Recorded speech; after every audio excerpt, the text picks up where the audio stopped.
চিংড়ি মাছের মালাইকারি করার জন্য আমি প্রথমে এখানে চিংড়ি মাছটাকে ভালো করে ভেজে নিয়েছিলাম। আর তারপর এখানে আদা রসুন আর কাঁচা লঙ্কা আর একটু জিরে নিয়ে পেস্ট করে নিয়েছিলাম, আর টক দই ফাটিয়ে রেখে দিয়েছিলাম, আর দুধ আর টমেটো বাটা রেখে দিয়েছিলাম। তারপর এখানে আমি কড়াইতে তেল গরম হয়ে ফোড়নে দিয়ে দিয়েছিলাম গরম মশলা, তারপর আদা রসুন ওই পেস্টটা দিয়ে দিয়েছিলাম। তারপর তারপর এখানে আমি হলুদটা দিয়ে দিচ্ছিলাম। হলুদ দেওয়ার পরে এখানে লঙ্কা গুঁড়ো আর স্বাদ মতো একটু লবণ দিয়ে দেবো। দিয়ে ভালো করে এটাকে নেড়ে নিতে হবে যতক্ষণ না তেলটা ছেড়ে দেয়। তারপর এখানে টমেটো পেস্টটা দিয়ে দেবো। টমেটো পেস্টটা দিয়ে ভালো করে নাড়িয়ে নিতে হবে।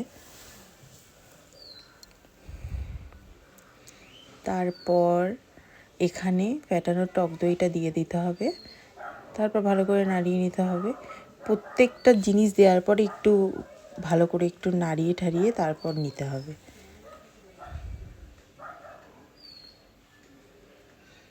দেখো এটা ভালো করে একটু ফুটে গেলে তারপর এখানে আমি দুধটা দেবো। এই যে দেখো আমার অনেকক্ষণ ফুটে গেছে। তারপর আমি এখানে দুধটা দিয়ে দিচ্ছি।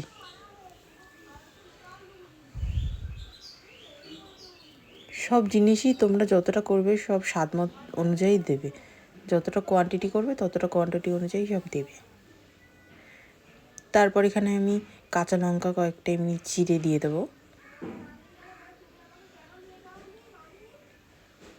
তারপর ওটা ভালো করে ফুটে গেলে তারপর এখানে আমি ভাজা চিংড়ি মাছটাকে দিয়ে দেবো। দেখো তারপর আমি ভালো করে নাড়িয়ে নিচ্ছি এটাকে।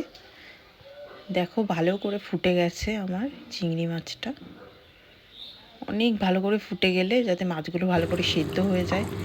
দেখো রঙটা কেমন এসছে। এই যে রেডি হয়ে গেছে চিংড়ি মাছের মালাইকারি।